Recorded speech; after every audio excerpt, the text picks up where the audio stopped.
Hello students, welcome back to in my channel Swastik physics zone.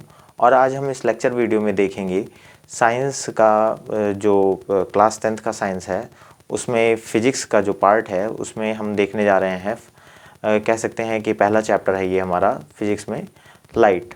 तो इस chapter में हम देखेंगे लाइट क्या होती है, लाइट की प्रॉपर्टीज़, लाइट से जुड़े हुए सारे हमारे फेनोमेना और उसके साथ साथ उसके लॉज।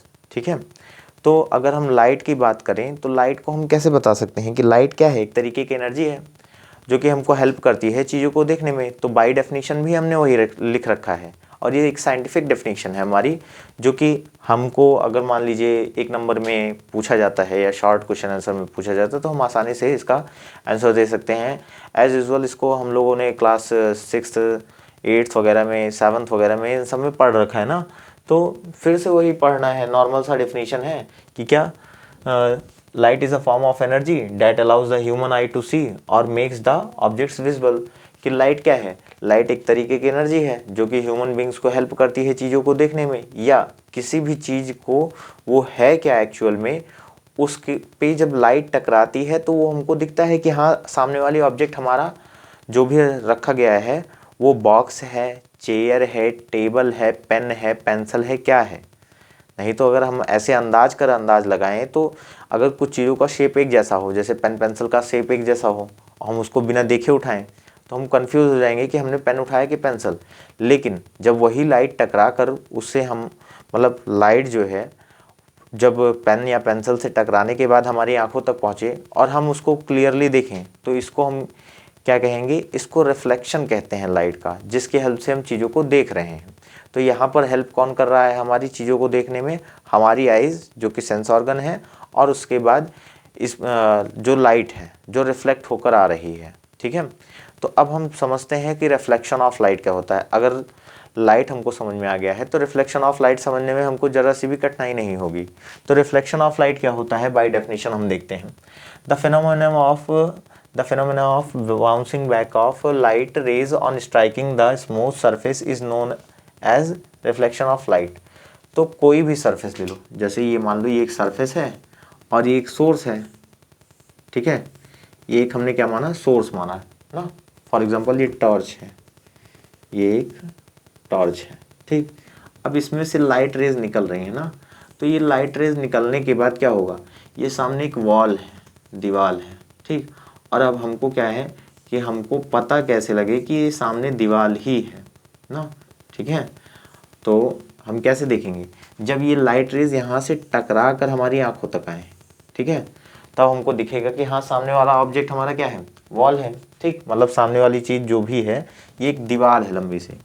ठीक है, और अगर यही लाइट टकरा कर हमारी आंखों तक ना पहुँचे या लाइट का सोर्स ही ना रहे, तब अगर सोर्स नहीं रहेगा तो लाइट यहाँ से टकरा के आएगी नहीं, और जब टकरा के आएगी ही नहीं तब हमको सामने वाले ऑब्जेक्ट दिखेगा नहीं, और सामने वाला ऑब्जेक्ट दिखेगा नहीं तो हम जाके दीवार में डायरेक्ट लड़ जाएंगे।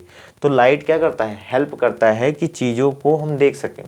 और जिस फिनोमिनन से लाइट जो है टकरा कर लौटती है उसको हम क्या कहते हैं, reflection of light. The bouncing back of light का मतलब क्या है कि लाइट जब टकरा कर लौटती है और उसी मीडियम में लौटती है।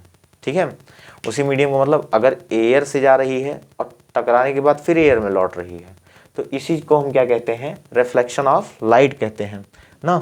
अब जैसे रिफ्लेक्शन ऑफ लाइट का हम सीधा सा एग्जांपल समझ सकते हैं कि एक बॉल लेते हैं और उसको दीवार पे फेंकते हैं, तो दीवार पे फेंकने के बाद वो बॉल जो है टकराएगी दीवार से, और दीवार से टकराने के बाद फिर से वो बाउंस बैक होगी, मतलब पीछे की तरफ आएगी। तो सेम इसी तरीके से लाइट होती है, लाइट यहाँ जो है टकरा रही है और टकराने के बाद फिर से बाउंस बैक हो रही है। ठीक है, तो इसको हम क्या कहते हैं, रिफ्लेक्शन ऑफ लाइट। अब रिफ्लेक्शन ऑफ लाइट से हमारे जुड़े हुए दो लॉज हैं। तो दो लॉज कौन कौन से हैं वो, तो पहला लॉ हमारा कौन सा है वो देखते हैं। The incident ray the normal to the mirror at the point of incidence and the reflection ray all lie in the same plane. तो इसको डेफिनेशन से तो हम समझ जाएंगे थोड़ा बहुत, लेकिन अगर हम इसको फिगर से समझें तो ज़्यादा आसानी से समझ में आएगा। तो फिगर से हम कैसे समझ सकते हैं, तो यहाँ पर हम फिगर से देख लेते हैं, एक मिनट। तो ये मान लीजिए ये हमारा एक मिरर है, क्या है, मिरर ना, शीशा है, दर्पण। तो अब इस मिरर पे क्या करते हैं हम लोग कि समझ लेते हैं कि यहाँ से सन से रेज आ रही हैं, ठीक है। अब देखो, तो यहाँ जो रेज आती रहती हैं इसको हम क्या कहते हैं, इसको हम कहते हैं इंसिडेंट रे, ठीक है। और उसके बाद जो रेज यहाँ पर टकराने के बाद लौट जाती हैं इनको हम क्या कहते हैं, रिफ्लेक्टेड रे। उसके बाद इसी मिरर से जहाँ पर ये दोनों मिल रहे हैं ना, यहाँ पर एक हमारा परपेंडिकुलर डायरेक्शन में एक लाइन होती है जिसको हम क्या बोलते हैं, नॉर्मल। ये हमारा नॉर्मल है, ये हमारा इंसिडेंट रे है, और ये हमारा रिफ्लेक्टेड रे है। क्या है ये, रिफ्लेक्टेड रे। इंसिडेंट मतलब होता है कि ये आया, ठीक है, और रिफ्लेक्टेड रे का मतलब ये जाता हुआ हमारा रेज है, ठीक। और नॉर्मल का मतलब है कि यहाँ पर जो भी हमारा मिरर रहेगा उससे हम हमेशा अगर परपेंडिकुलर किसी भी प्लेस पे बना दे रहे हैं, चाहे इस पॉइंट पे, चाहे इस पॉइंट पे, चाहे इस पॉइंट पे, तो हमारा नॉर्मल बनेगा, ठीक। अब ये फर्स्ट लॉ क्या कहता है, फर्स्ट लॉ ये कहता है कि जो इंसिडेंट रे है, ये वाली रे, उसके बाद जो नॉर्मल बन रहा है किस पे, मिरर पे ना, मिरर पे जो नॉर्मल बन रहा है ये, और उसके बाद जो हमारा रिफ्लेक्टेड रे है ये, ठीक, ये सारे हमारे सेम प्लेन पर एक ही पॉइंट पर एग्जिस्ट करेंगे, ठीक है, ना कि अलग अलग। तो यहाँ पर देख लो, हमारा इंसिडेंट रे, नॉर्मल और रिफ्लेक्टेड रे सेम प्लेन पर एक ही पॉइंट पर मीट कर रहे हैं, ना कि ऐसा हो रहा है कि इंसिडेंट रे यहाँ आ रहा है, रिफ्लेक्टेड रे यहाँ से हमारा जा रहा है और हमारा नॉर्मल कहीं यहाँ बन रहा है। ऐसा नहीं हो रहा है ना, ठीक है। और ये मिरर है हमारा, तो मिरर के पीछे का सरफेस क्या कहलाता है, पॉलिश्ड सरफेस कहलाता है ना, ठीक है। और सामने वाला सरफेस क्या कहलाता है, रिफ्लेक्टिंग सरफेस कहलाता है।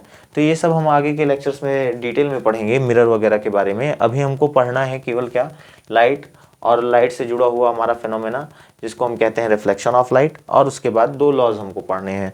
तो पहला लॉ तो मेरे ख्याल से सबको समझ में आ गया होगा कि पहला लॉ क्या है, कि जो इंसिडेंट रे है, रिफ्लेक्टेड रे है और उसके बाद नॉर्मल है, ये तीनों सेम प्लेन पे एक ही पॉइंट पे एग्जिस्ट करते हैं। उसके बाद सेकंड वाला हमारा जो टॉपिक है, या सेकंड वाला हमारा जो लॉ है, वो क्या कहता है कि the angle of incidence is equal to angle of reflection, कि जो एंगल ऑफ इंसिडेंस है वो एंगल ऑफ रिफ्लेक्शन के बराबर होगा। अब ये क्या नया टॉपिक है, ठीक है, ये क्या नया टर्म है, तो इसको बोलते हैं नॉर्मल और इंसिडेंट रे के बीच में जो एंगल बनता है, इसको हम लोग क्या बोलते हैं, इंसिडेंट एंगल, ठीक है, जिसको हम किससे रिप्रेजेंट करते हैं, आई से, ठीक।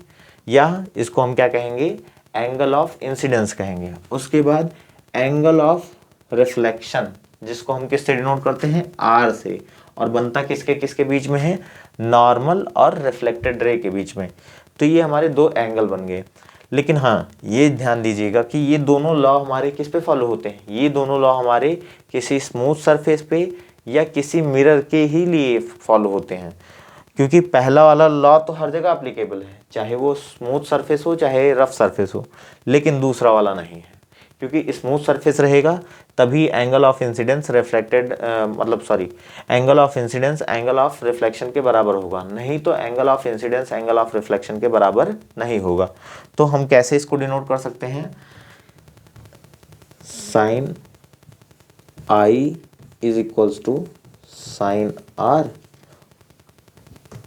और angle I is equals to angle r. Main ये है जो आप लोगों को अभी समझना है। तो angle I is equals to angle R हुआ, इसका क्या मतलब हो गया कि एंगल आई जो है हमारा एंगल आर के बराबर है, मतलब angle of incidence angle of reflection के बराबर।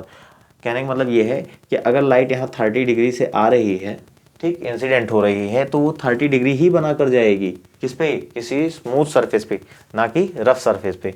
तो अगर इतना समझ में आ गया है तो नेक्स्ट वीडियो में हम देखेंगे कि हमारा मिरर क्या होता है और मिरर के कितने टाइप्स होते हैं। और इस वीडियो में जैसा कि हमने देखा कि लाइट क्या है, लाइट एक तरीके की एनर्जी है जो कि हम हर ह्यूमन बींग्स को या क्रिएचर्स को हेल्प करती है चीज़ों को देखने में, या चीज़ों को हेल्प मतलब हमको हेल्प करती है कि चीज़ों को हम आइडेंटिफाई कर सके कि अगला जो ऑब्जेक्ट है वो है क्या, ठीक है, क्लेरिफिकेशन उससे होता है। उसके बाद फिर हमारा आता है रिफ्लेक्शन ऑफ लाइट। अब रिफ्लेक्शन ऑफ लाइट क्या है, एक तरीके की प्रॉपर्टी है या फिनोमेना है किसकी, लाइट की। लाइट की एक तरीके की फिनोमेना है जो कि क्या बताती है कि लाइट कहीं भी जब कभी भी सोर्स से निकलेगी और अगर उसको किसी भी चीज़ ने रोका, ठीक है, तो वहाँ से लाइट रिफ्लेक्ट होगी। रिफ्लेक्ट मतलब टकराने के बाद लौटेगी, और इसी टकराने के बाद लौटने को हम क्या कहते हैं, आसान से शब्दों में, reflection of light. Reflection of light कुछ नहीं है, केवल इतना है कि लाइट जब टकरा के किसी सरफेस से लौटेगी पीछे की तरफ, तो इसी को हम क्या कहते हैं, रिफ्लेक्शन ऑफ लाइट। ठीक है, अब इसके बाद फिर हमारा आता है laws of reflection. Laws of reflection में दो लॉज हैं। पहला तो ये कि इंसिडेंट रे, नॉर्मल और रिफ्लेक्टेड रे। ठीक है, इंसिडेंट रे, नॉर्मल और रिफ्लेक्टेड रे, ये सब सेम प्लेन पर एक ही पॉइंट पर एग्जिस्ट करेंगे। ठीक, ये जो पॉइंट है इसको ओ मान लेते हैं ना, ओ पॉइंट पे सब एग्जिस्ट कर रहे हैं। उसके बाद फिर सेकंड लॉ आता है जो कि क्या बताता है कि angle I is equals to क्या है, एंगल आर के बराबर है। मतलब एंगल ऑफ रिफ्लेक्शन किसके बराबर है, एंगल ऑफ इंसिडेंस के, या एंगल ऑफ इंसिडेंस को क्या क्या कह सकते हैं, एंगल ऑफ इंसिडेंस किसके बराबर है, एंगल ऑफ रिफ्लेक्शन के। तो इस वीडियो में इतना ही स्टूडेंट्स।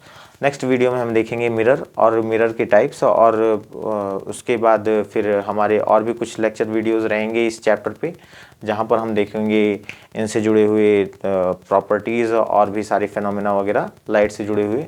और अब जो वीडियोस रहेंगी वो रेगुलर रहेंगी, क्योंकि काफ़ी समय से मैं वीडियो नहीं बना रहा था, लेकिन अब ऐसा नहीं होगा, अब रेगुलर मेरी वीडियोस रहेंगी, क्योंकि मेरे कुछ एग्ज़ाम्स वगैरह थे जिसकी वजह से मैं वीडियो नहीं बना पा रहा था। लेकिन अब मैं रेगुलर वीडियो वगैरह बनाऊंगा, और हो सकेगा तो मैं हर संडे को एक डाउट सेशन रखूंगा, जिसमें जितने भी बच्चे रहेंगे वो मुझे डायरेक्ट मैसेज करके अपना क्वेश्चन पूछ सकते हैं। तो अगर यूट्यूब पे हो सका तो आप अपना क्वेश्चन कमेंट कर दीजिए, नहीं तो मैं टेलीग्राम का लिंक अपलोड कर दूंगा अपने चैनल पे, और डिस्क्रिप्शन बॉक्स में भी जो है इनबिल्ट कर दूंगा, तो जिससे आप जो है क्या कहते हैं अपना क्वेश्चन वगैरह जो भी रहेगा वो मुझसे डायरेक्टली पूछ सकते हैं। और ये सारे क्वेश्चन के आंसर आपको संडे टू मंडे में जो है लाइव सेशन चला के मैं आपको आपका जो भी क्वेश्चन रहेगा वो मैं क्लेरिफाई कर दूंगा। और जितना हो सके फ्रेंड्स मेरे इस वीडियो को लाइक करें, शेयर करें, और मेरे इस वीडियो पे कमेंट करें, और मेरे चैनल को अपने फ्रेंड्स और सभी रिलेटर्स में पहुंचाने की कोशिश करें। Thank you students.